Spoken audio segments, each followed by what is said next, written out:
You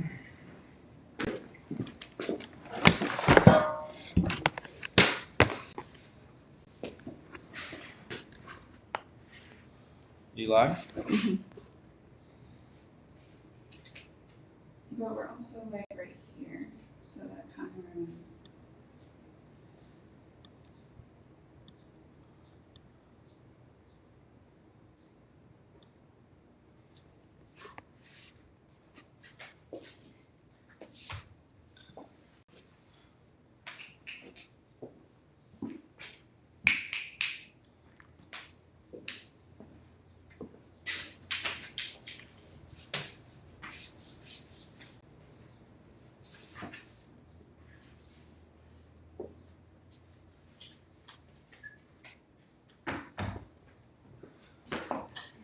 Where's my thing at? Your rack's right there. How do we make this to where it's not mirrored?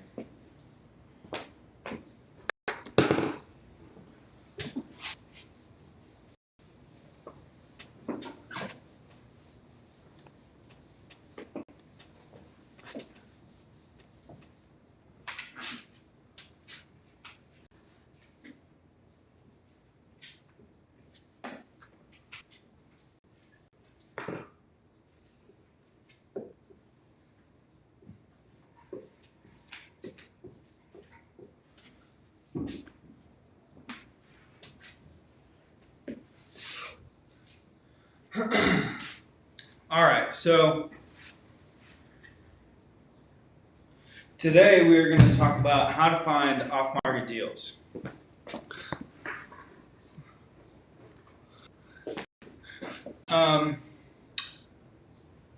If anybody is,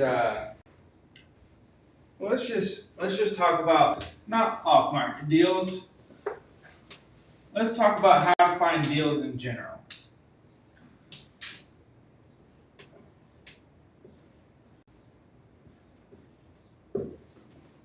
All right, so when we're buying deals, one of the most important things that we are make all the money on the buy.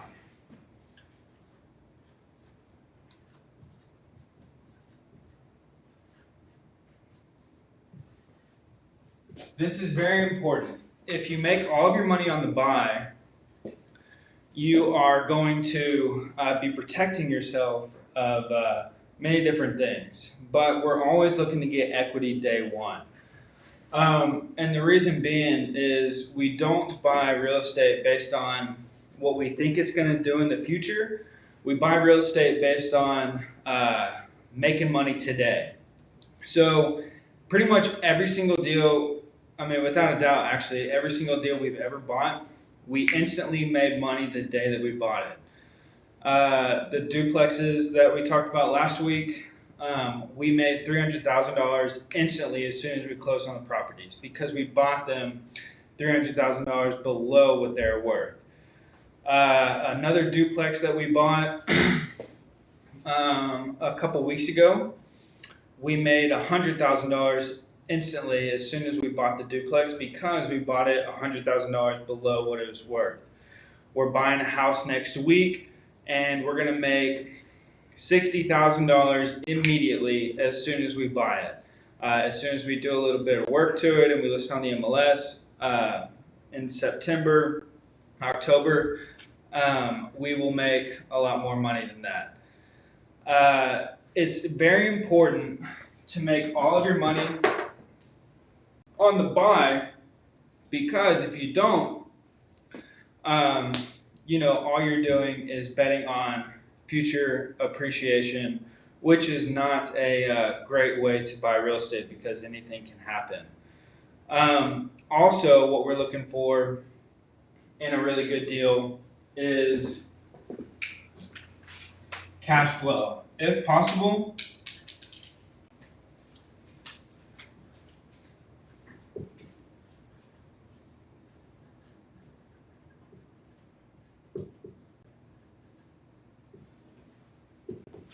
we're looking to get cash flow if possible or at a very minimum to break even. Let me try and bring this closer. Maybe y'all can see that better. So here in Austin, Texas, it's pretty hard to get cash flow. As I'm sure most of y'all here in Austin are aware, property values are pretty high. Rents have been fairly low compared to the values. And especially now with rising rates, it makes it even a little bit harder to get cash flow. And actually, it's pretty hard. However, if we can make a lot of money on the buy, and then we can at a very minimum break even on our payment, our insurance, our taxes, management, all operating expenses, then it's a pretty good deal here in Austin, Texas. If we get cash flow on top of that, amazing. If we get appreciation after we buy it, even better, right? And these just become better and better deals over time. However, it's very important when you're out there looking for deals is to make all your money on the buy, and if possible, get cash flow or even just break even. What up, guys? Now, and this is the only way that we buy real estate. And when I'm talking about making money on the buy, if a property is worth $400,000, I'm not talking about getting it at $392. I'm not talking about getting it at $388. $8,000, $12,000 is not a substantial amount of money to make on the buy. Typically, we're making at least 50 grand is usually about the absolute minimum that we'll make on the buy when we buy properties. Yeah, I always say, like, the simple way is we establish what we think it's worth and not the price at which it would bring in multiple offers. Actually, the price at which you'd bring in multiple offers, but not the multiple offer price. Mm-hmm. So if we see one in Round Rock, we'll say, hey, we think this thing conservatively would get multiple offers at $400,000. That's the baseline. In reality, like maybe you'll sell for $450,000, but we're trying to be 20 to 30% below that off the bat. Like it's as simple as that on the acquisition price. Then we think that we keep the property, whether it be Airbnb, long-term rental, corporate rental, and meanwhile, during the term of the contract, we're going to try to solidify our value in the sense of let's push this out to the market to see which price we could wholesale this for. And then let's say we originally thought the deal was worth $400,000, and we start shopping it out to other investors, and they like it at $380,000 or $390,000. That means that there's some meat on the bone that someone else would pay $400,000. Now we're in agreement with the market on what this property is worth. So that's the key: is to start with buying below value pretty significantly. And the challenge that I feel like most people have is they stretch and they jump to get these deals. And we just have so much going on that we're willing to pass or be patient. And that strategy goes around the corner. And so we can just wait and on to the next. And then meanwhile, maybe 3 months later, this deal's still available. And at that point, maybe we get it for even better of a price. Yep. So making money on the buy and then break even, or if possible, get cash flow. And it is rents are rising right now. Like we discussed last week, what we probably 6 months, maybe 12 months ago could have rented a unit out for $1,500. We're now able to get close to $2,000. So there's high demand for rentals, and rents are rising fairly fast.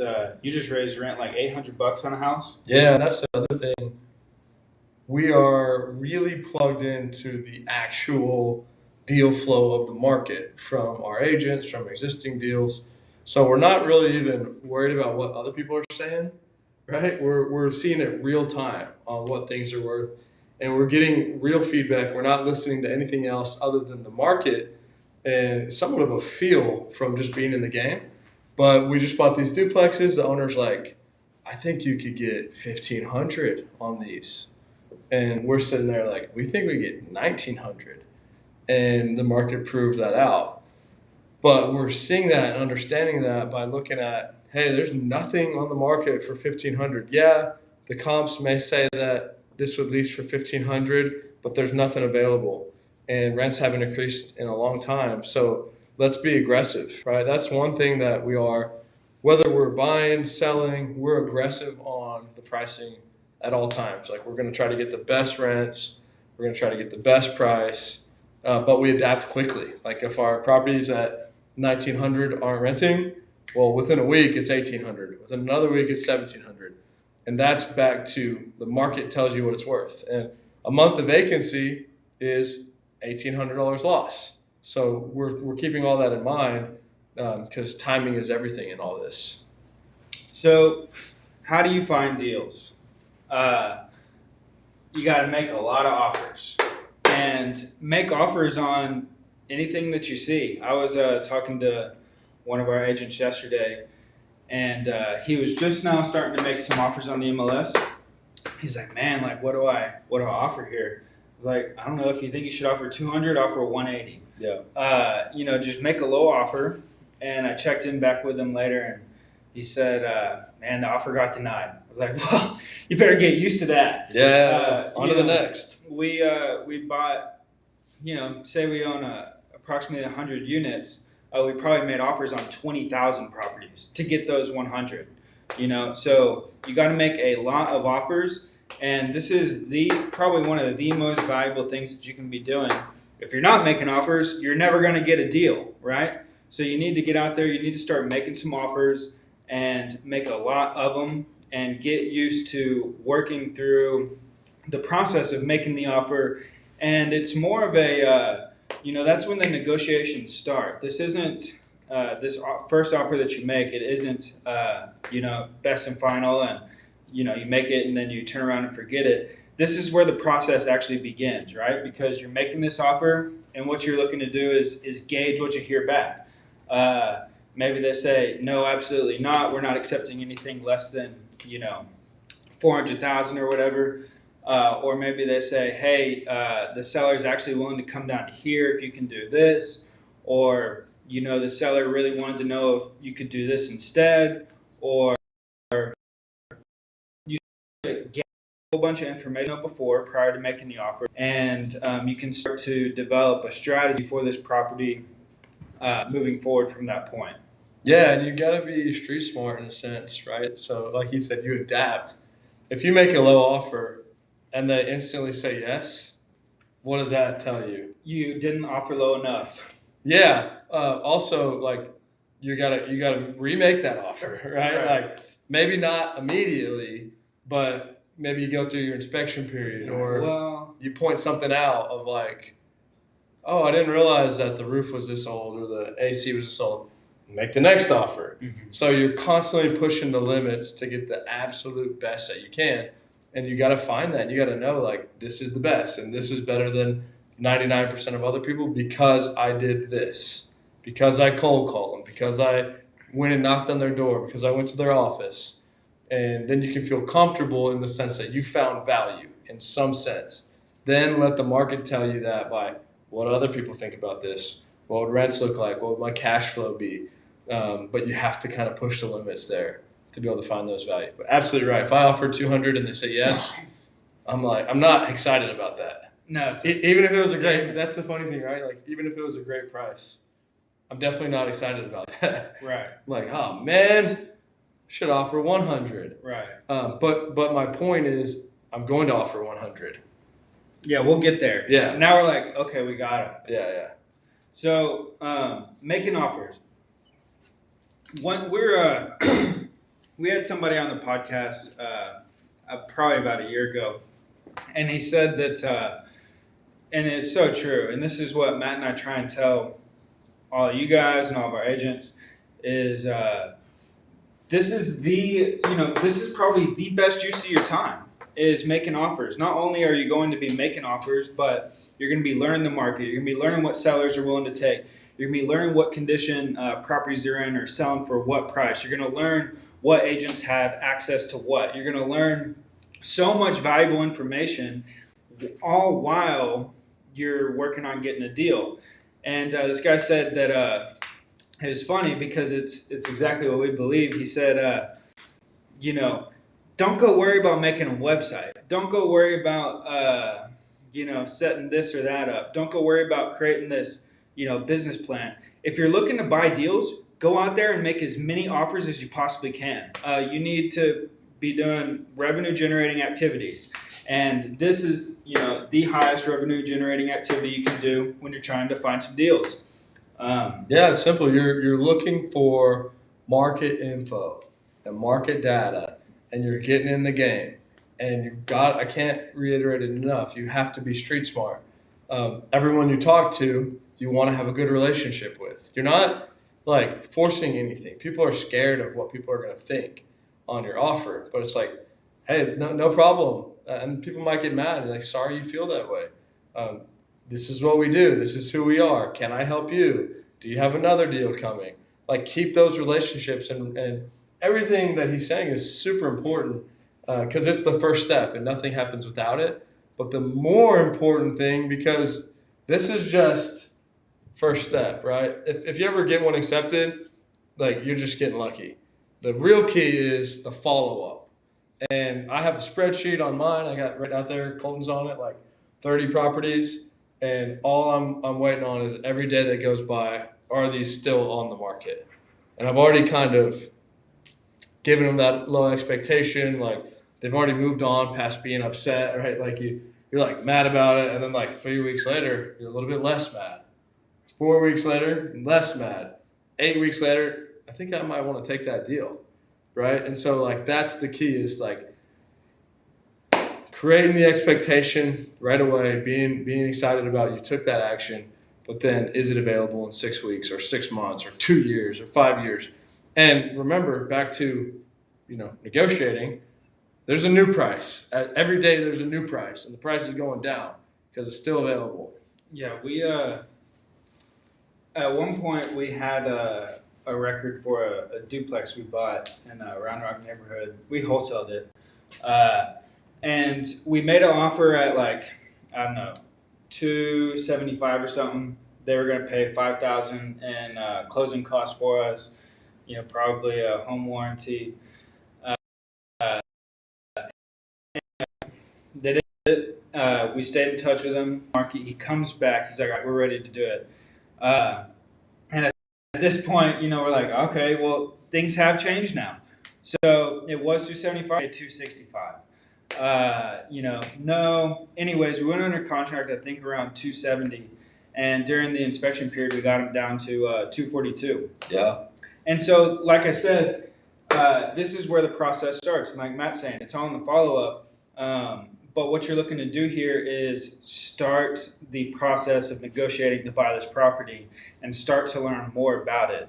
And there's not a lot of analysis that goes into this part. It's just making low offers, and the more that you do this, the better you'll get at being able to understand the value pretty quickly. This house, this size, this many bed and baths in this neighborhood, in this roundabout condition is going to be worth about this much. Right, and so the more you do this, the more that you learn, and the better you'll get at being able to make offers. Yeah, and remember, like, you have to ask the question, right? Like, you never want to just get it at 265. We would never do a deal and like not try to get a better price. At least try. So you have to get over the fact that whatever your misconceptions are, and realize that whatever you ask, especially when you have the deal under contract, you're not going to lose the deal. So then you might be under contract at 290. So don't try to drop it to 280. Try to drop it to 250 or 260. And then you realize that you meet in the middle at 270 maybe. And then in that case, you got the best deal. And a lot of people they're excited. They got this deal done. They want to jump to it and on to the next. But like, if you drop this property 30K or 50K, you just like bought yourself into 40% more value. And now you don't have to go do another deal so fast, right? Like you could just go do the easy ones, do the next, or just do great ones all the time because you're utilizing all your skills, market value, partners if you need to, and it's fun, right? This is how this is how you utilize your skill set instead of just doing it and on to the next. Like utilize everything in your brain and what's going on and get the best that you absolutely can. I think there's two things that people are afraid of when it says, I hear this so often, is first of all the rejection of making a law offer, people getting upset, which they will, and then the second thing that people are in fear of, which doesn't make sense, because this is the whole reason you're doing this, is they say, what happens if it gets accepted? It's like, you won, you want it to get accepted. That's the whole point of this. You want to get a low offer accepted. You want to get an offer that's a good deal accepted. If you are out there doing this and you get one that's accepted and you don't know what to do, contact us. But I promise you, once you get a deal under contract, you'll be able to figure it out from there, right? Totally, man. And the beautiful thing about it is, and you never went through this, if you have your license and you have the ability to make you don't have to have your license to make offers, but it really helps, right? Because you get the MLS, you get zip forms, all that. Imagine doing this as an investor and asking your realtor to do this. That sucks. You mean as a realtor? If I'm an investor and you're my realtor and I want to do this process, hey, Alex, can you go make a bunch of low offers for me? That sucks because you're not 100% going to get paid. You're going to waste your time in a sense. And you're relying on whether I do the deal or not. And so when you can do it on your own, there's a lot less fear and it's more into your, I don't want to tell you to go write this thing 100K below ask. Mm-hmm. I'm wasting your time in a sense. Mm-hmm. Although you'll get paid, but when you're your own agent and you can write your own offers, you don't have to ask anybody. You have to care what they think. Say you got a client looking at that price, play it off on something else. But it's a really special thing, right? I don't know how much that resonates with you guys or you, but I know I wouldn't want to ask someone to do that, but I'd do it for myself all day, right? And so for people that are wholesalers or investors, consider getting your license for that reason alone. Your deals are going to get better. You're going to be able to put more into it. You're going to be less reliant on other people.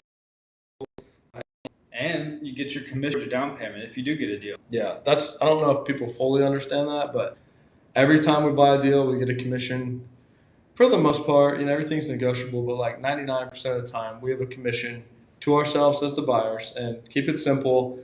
Let's say we bought some for $200K. We had a 10% down payment, so it's $20,000. And we had a $6,000 commission. So instead of coming to the table, we'll come to the table with 20, but we'll leave with 6. So our down payment is really $14,000, and I don't know off the top of my head, that's 20% or something like that, lower than your down payment. So you just save 20%. You're getting the same appreciation amount on the deal, and you're locking up a lot of value by doing that. And think about doing that 5, 10, 20, 50 times a year. You're gonna create a lot of value for yourself. That and all while you're making these low offers, say you're making offers on a house that's listed at $400,000. Say your goal is to buy it at $320,000, but you get them to come down here to $375,000. You're not going to buy it here, right? But now you may know that Matt or Kat or this other person will buy it at $375,000, and then boom, you're collecting all the value from it. And this can happen over and over and over and over again as an agent, when what you're really looking for is this right here. However, you're not going to waste this opportunity just because you can't buy it. You could pass it on to somebody else. Yeah, and if you get it for this, then there's another strategy. Wholesale it. That is why it's so important. You have to get out there and figure out what people will take and what's going on and where's the market. And none of this happens. None of it happens without doing that. So get out there, drum up those opportunities. Come to us. Come talk to us. We're doing it right now. I'm literally after this. I don't want to be in this class because I want to go make them right now. Seriously. But we want to provide this as much as we possibly can because we believe in this vision and mission of come here, come talk to us, come get more out of real estate if that's what you want.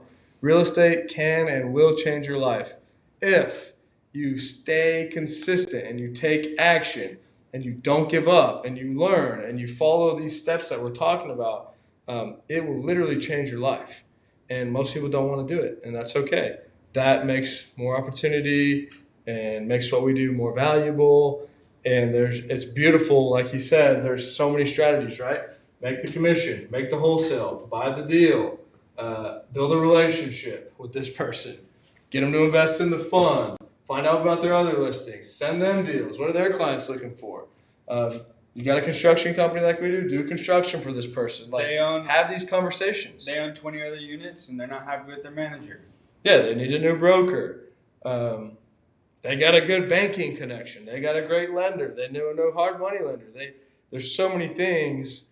You got to understand the playing field is what we can help you understand that. And once you do, we could make as much money as we want doing this, but it's kind of more of a function of like, where do we want to put our time? And you got to have balance with family and everything like that. But once it unlocks, everything's possible. Make it what you want. And it's definitely for us. We want to unlock that for other people. We're genuinely here to help. Try us out, reach out. We'll personally comment, respond, follow us on YouTube, Facebook, everything like that. We're putting out as much content as we can. If you guys have like topics or ideas, reach out, questions, reach out. We live and breathe this. Like, we closed the deal on Monday, closed the deal on Tuesday. I'm mad that we didn't close one on Wednesday. I better close one today. We're constantly getting after it. We really want to change the game in a sense as well. A lot of brokerages don't talk about this. That's fine. We love it. Come do it with us. Let's go. Anything else? Nope. Get out there, go make some offers. A good way to find properties to make offers on and to find somebody who wants to sell is via properties that are listed for sale. So get out there, go make some low offers, and go make some money in Opportunity City. Opportunity City, baby. Let's go. We'll be back next week. We appreciate you guys. Comment if you can. Come up here, knock on the door. We're cold calling right now. If you're sitting here inspired and you want more, you want to get after it, come be a part of it. We're here. We love you guys. We're here to help any way we can, and hope you have a great rest of the day. Go get it.